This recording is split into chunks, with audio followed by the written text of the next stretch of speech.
കാക്കിയൊന്നും വരുന്ന കാണുന്നില്ലല്ലോ ഗീത. ഇനി അമ്മക്ക് മോക്ഷം കിട്ടിയിട്ടുണ്ടാവില്ലേ ദിവാരാട്ടാ? മോനെ ദിവാരാ, എന്തെന്ന് വേണ്ടത് നിങ്ങൾക്ക്? കുറച്ച് വെള്ളം നോക്കട്ടെടാ.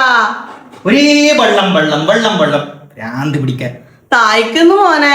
നിങ്ങളെ മൂത്ത മോനില്ലേ, ഓനിലെ കോപ്പ എഴുതി കൊടുത്തിനി. ഓനോട് പോയി മണിക്ക് നരകം ഇവിടെ കൊണ്ട് നട തള്ളിയിട്ട് നമ്മക്കാണ് ഒരു പൊട്ടിപ്പൊളിഞ്ഞ വീടും ഭ്രാന്ത് പിടിക്കാൻ. മോക്ഷം കിട്ടിയിട്ടുണ്ടാവില്ല അമ്മക്കാ.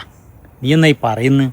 സഞ്ചയനത്തിന് ഇഡലിയും വടയും സാമ്പാറും, 12-ന് 2 കൂട്ടം പായസവും സദ്യയും നാടൊട്ടക്ക് വിളിച്ചിട്ട്, 41-ന് തൃക്കണ്ണാട ഒഴുക്കാന്ന് പറഞ്ഞിട്ട് അത് പറ്റില്ല, തിരുനെല്ലിക്ക് തന്നെ പോകണമെന്ന് പറഞ്ഞ് തിരുനെല്ലി കൊണ്ടുപോയി ഒഴുക്കി. പിന്നെന്തെന്ന് ഗീത ഞാൻ അമ്മക്ക് വേണ്ടി ഇതിനെപ്പറഞ്ഞ് ചെയ്യണ്ട്.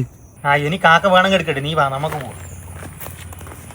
ജീവിച്ചിരിക്കുമ്പം ഒരു തുള്ളി വെള്ളം തരാത്തോനാന്ന്, എന്നിട്ടോ ചാത്തിട്ടാകുമ്പം പച്ചച്ചോറ് തീറ്റിക്കാൻ വന്നു.